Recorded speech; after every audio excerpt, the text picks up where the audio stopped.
Republican Congressman Todd Rokita of Indiana is a member of the Budget Committee and joins us now from Indianapolis. Congressman, welcome. Thanks for joining us today.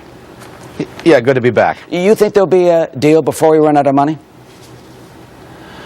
Well, I sure hope so. We're certainly working towards that. But in order to have a deal, in order to come to a resolution, you have to talk.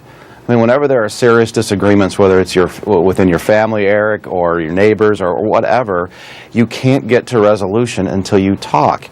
And here we have a president and a Democratic Party that will talk to Iran, talk to Russia, talk to Syria, but they won't talk with fellow Americans. And I think that's a huge problem in this, in answering your question. Well, the House Speaker did go to I'm sorry to interrupt, but the House Speaker did go to the White House, and they sat for, about an hour or so the other day, and it's the White House that blames the Republicans. I don't know what for. I mean, we offered 4 different resolutions to this, and we haven't sat down at the negotiating table. You know, there's a process in our Constitution for this. It's called a conference committee, where both sides in a divided government situation sit down and work it out. We offered 4 different plans, and every time, Eric, we were told no, no, no, and no. And my understanding from what happened inside the White House with the Speaker of the House was that he was told no again.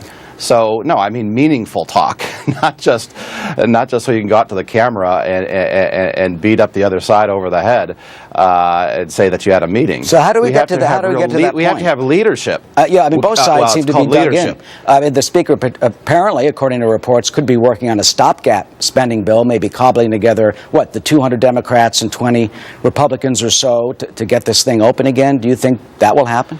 Well, yeah, if we wanted it to be rolled over. But here you got to understand, we have a right, we have a duty under the Constitution in the House of Representatives to control the purse strings, to decide, in fact, what gets funded and what doesn't get funded. That is what our job is.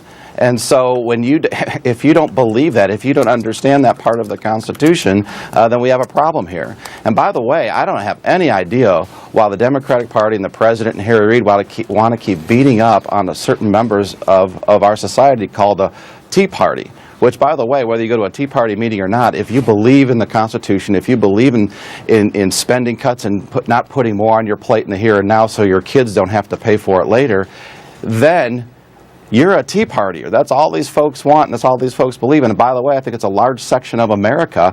And to have the DNC or whoever was in the last segment keep putting out press releases saying, just denigrating another section of America, I don't think is good politics, and it's certainly not right. As you know, the Tea Party, I mean, its members, you were elected with their help. I mean, they're getting a lot of the blame.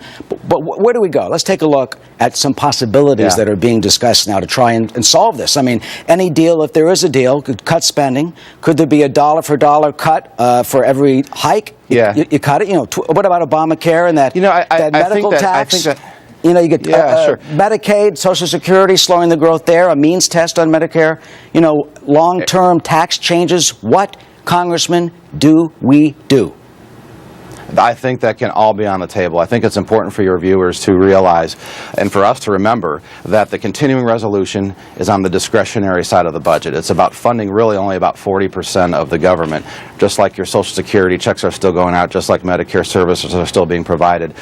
67% of that, where those services and that money comes from, is what we call mandatory spending. So this continuing resolution or the CR that has caused the shutdown business is only about 40% of their budget. What's driving our debt and why we're hitting the debt ceiling, which is to come in a few weeks, is because of this mandatory spending. So you're right.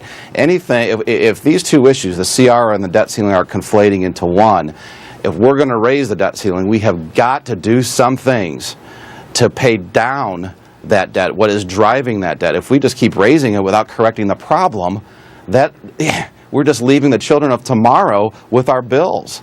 And that is immoral. I can't really think of anything more un-American, and that requires leadership, and that requires everyone to understand what we're doing to people who don't yet exist. So finally, any deal will have any. I'm sorry, we're out of time. And briefly and finally, what happens? October 17th is not that far away. Well, I still believe that there is leadership to be found in Washington. I continue to look for it. I continue to try to work with it. and I think hopefully cooler heads will prevail. We'll realize that we are Americans here. We have to protect the children of tomorrow, and we have to reform the drivers of our debt, Eric. And I'm still hopeful and optimistic that that will happen. All right, Congressman, we'll have much more on the debt later on in this newscast today, a very important issue. Congressman Todd Rokita from Indianapolis, thank you so much. Member of the Budget Committee for joining us today. Thank you.